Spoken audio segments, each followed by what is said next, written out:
There is a paper sack of white powder sitting on a shelf in my barn up where the hayloft ladder meets the wall. It cost me about $5 at the feed store. It has been on that shelf, or one like it, since my grandfather ran these cattle and his father before him. Right now, in the warm dark of the bedding pack under my milk cow, there are lice and mites and fly larvae that powder would dry up and kill. It will not poison my cattle. It will not poison the barn cats sleeping in the loft, or the dog, or the children who climb that ladder when they think I am not looking. It kills one kind of thing by one simple trick, and it has done it the same way for 40 years. But here is the part I want you to hear before anything else, because most of the men selling this powder online will not tell you, and most of the men buying it have it half wrong. There is one job this powder cannot do, one job that nearly everybody swears it does, and believing that one wrong thing can cost you a cow. I am going to show you what it does not, exactly how I use it, what it costs, and the one real safety point you cannot skip. And then I am going to tell you why the feed store boys would rather sell you the bottle that comes back empty every month. Stay with me. My name is Wade Coleman. I run cattle on a stretch of dry grass country my grandfather proved up on in 1931. Black baldies mostly, a few longhorn crosses for the hard years.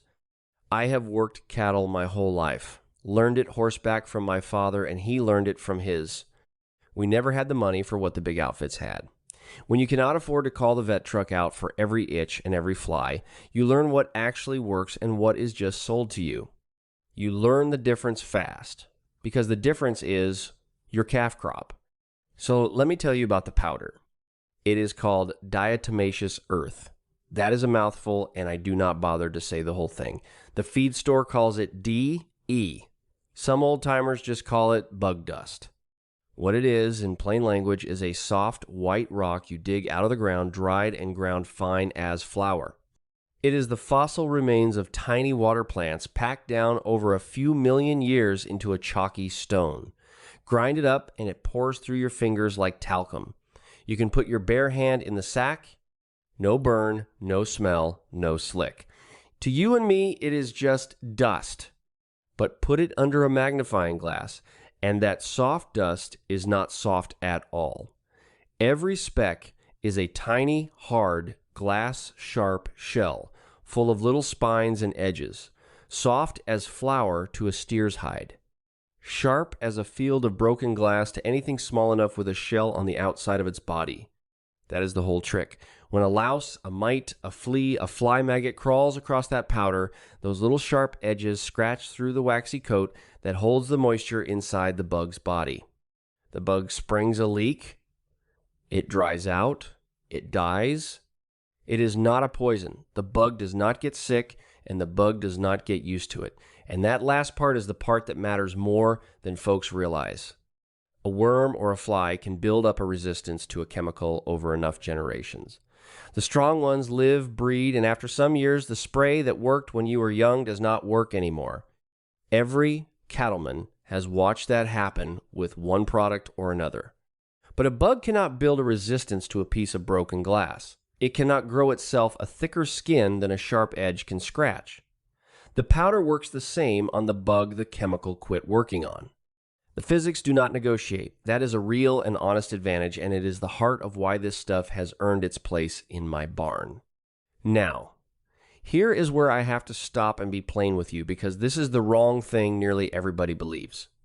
You will find 100 men online who will tell you that you feed this powder to your cattle and it worms them from the inside.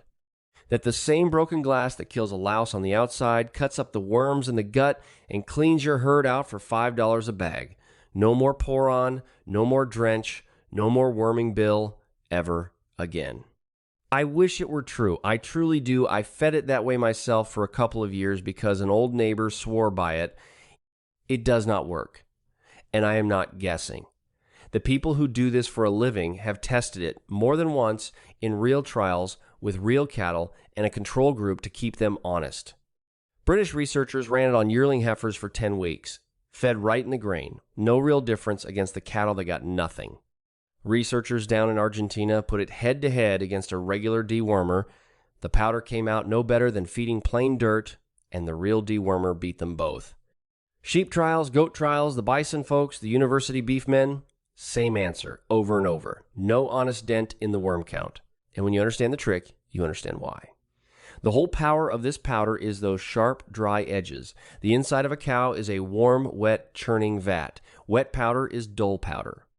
I told you the bug springs a leak when the edge scratches it, but down in the gut, there is nothing dry left to do the scratching. The glass goes soft, and a stomach worm does not have the hard shell of a louse for it to cut anyway. So hear me clear, because this is the one that can hurt you. Diatomaceous earth will not worm your cattle. If you have a real worm load, especially in your young stock, and you trust this powder to handle it, you can lose ground on those calves, and in a bad case, you can lose the calf. A worm-killing drug, used right and not overused, is a real tool. Do not throw it away for a sack of dust because a video told you to. I would rather lose your click than your calf. That is the honest limit. Now, let me tell you what this powder genuinely does, because it is plenty, and it is the reason I still keep it on that shelf. Where this earns its keep is everything on the outside of the animal and everything in the barn. Lice. In the cold months, when cattle bunch up and their coats get long, lice get going through a herd, and you will see them rubbing the hair off their necks and shoulders, going thin and ragged. A dusting of this powder worked down into the coat along the top line, the neck, the base of the tail, the brisket will dry those lice right out. No resistance, no withdrawal time to worry about, no poison on an animal you may be milking or eating. Mites, the same. The mange kind that set up in the skin, get the powder down to the hide where they live. Flies, and this is the big one in summer, you do not chase a fly through the air with this. You go after where the flies are made. The wet edges of the bedding pack, the manure that builds up in the corners of the pen, behind the gate, under the feed bunk, around the water trough, where it stays damp. That is the nursery. The fly lays her eggs in that muck, the little maggots hatch and crawling is exactly when the powder gets them. Dust those spots. And you break the fly cycle at the source instead of swatting at the grown flies all August. In the barn itself, dust the bedding, dust the cracks in the pen boards where mites and bugs hide, dust the corners of the chicken coop and the dog's bed while you are at it. It keeps the whole place drier and cleaner. The powder soaks up damp, and damp is what every barn pest wants. And there's one more, the oldest use of all, the one my grandfather kept a separate sack for in the granary, stored grain. You take a small amount of the food-grade powder and stir it through your stored grain or your seed, about a cup to a 50-pound sack. It coats every kernel in that fine dust, and any weevil or grain beetle that tries to bore in crawls through it and dies. Your grain keeps for years instead of getting bored full of holes and webbing. That is real. That is old. And that is how serious grain keepers kept a granary clean before there was a chemical for it. So that is the honest ledger. On the outside of the animal, in the bedding, against the flies, in the grain. Real work, done cheap, done safe, done the same forever. On the inside of the animal, against worms, no. Leave that to the right tool. Now, the part I will not skip, because it is the one real danger, and a man owes his neighbor the truth about it. The danger is your own lungs, and which bag you buy. There are two grades of this powder sold. You want the one that says food grade on the sack. That is the plain natural stuff, safe to stir in grain, safe around your stock, safe around your kids. The other kind is called pool grade or filter grade.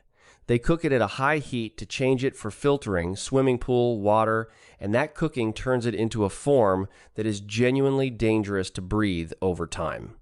It is a different animal.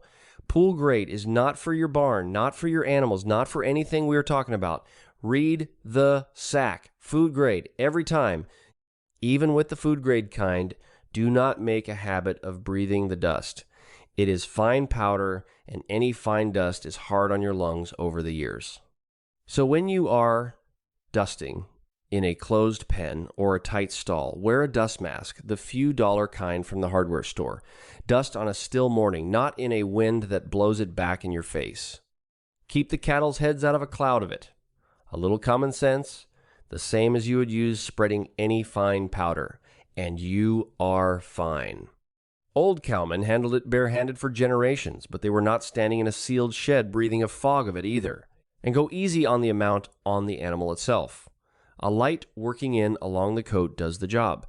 Caked on heavy, over and over, it will dry out the hide and the hair.